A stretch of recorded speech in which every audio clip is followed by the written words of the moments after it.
Hello बच्चों, let us read the question and the question says explain the action of E. coli on DNA in rDNA technology experiment. So first of all, let us see the key concept.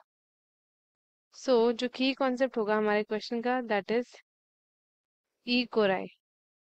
ठीक है, तो E. coli क्या है? E. coli हमारे पास एक restriction enzyme है. It is a restriction enzyme जो commonly हम यूज करते हैं in the recombinant DNA technology which is rDNA, ताकि हम कट कर सके डीएनए को एट स्पेसिफिक साइट्स. ठीक है, इसको हमने ड्राइव किया है from a bacterium which is known as Escherichia coli. Escherichia coli. ठीक है, एंड रिकॉग्नाइज करता है स्पेसिफिक डीएनए सीक्वेंस जो एक वाइटल टूल बनाता है इन द जेनेटिक इंजीनियरिंग. ठीक है, अब हम एक्शन देखेंगे of E coli on DNA in rDNA technology. यहाँ पे हम इसका एक्शन देखेंगे. तो सबसे पहला एक्शन क्या है यहाँ पे? सबसे पहला एक्शन है रिकॉग्निशन साइट.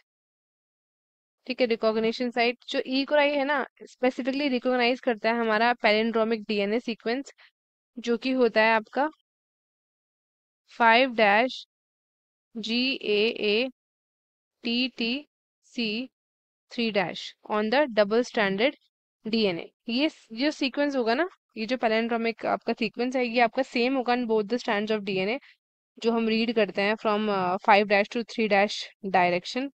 ठीक है, सो अब सेकंड आ जाता है हमारे पास cutting DNA. Cutting DNA. So जो ई कोलाई है ये क्या करता है? क्लीव करता है डीएनए को at the recognition site between the G and A nucleotide. यहाँ पे ये कट करता है एंड जो कट होता है वो रिजल्ट करता है इन दी स्टिकी एंड्स. स्टिकी एंड्स होते हैं with single standard overhangs of 4 bases. 4 bases होते हैं यहाँ पे. सो अब हम बात करते हैं नेक्स्ट की which is creation of sticky ends. Creation of sticky ends. ये जो स्टिकी एंड्स होते हैं ये होते हैं हमारे सिंगल स्टैंडर्ड एंड इनके पास होता है कॉम्प्लीमेंट्री सीक्वेंस. ये क्रूशियल क्यों होते हैं? क्योंकि अलाउ करते हैं डीएनए फ्रैगमेंट को कि वो इजीली क्या कर सके?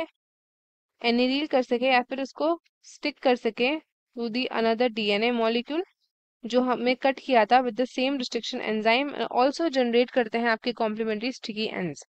ठीक है, अब हम नेक्स्ट देखते हैं.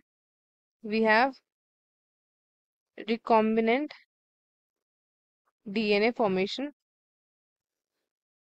Recombinant DNA formation.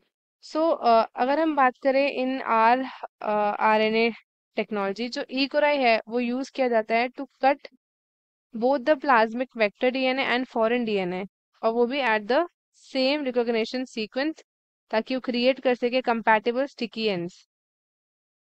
Compatible sticky ends. जो फॉरेन डीएनए फ्रेगमेंट होता है उसको फिर हम इंसर्ट करवाते हैं into plasmid vector and by base pairing करते हैं किसकी? स्टिकी एंड्स के साथ.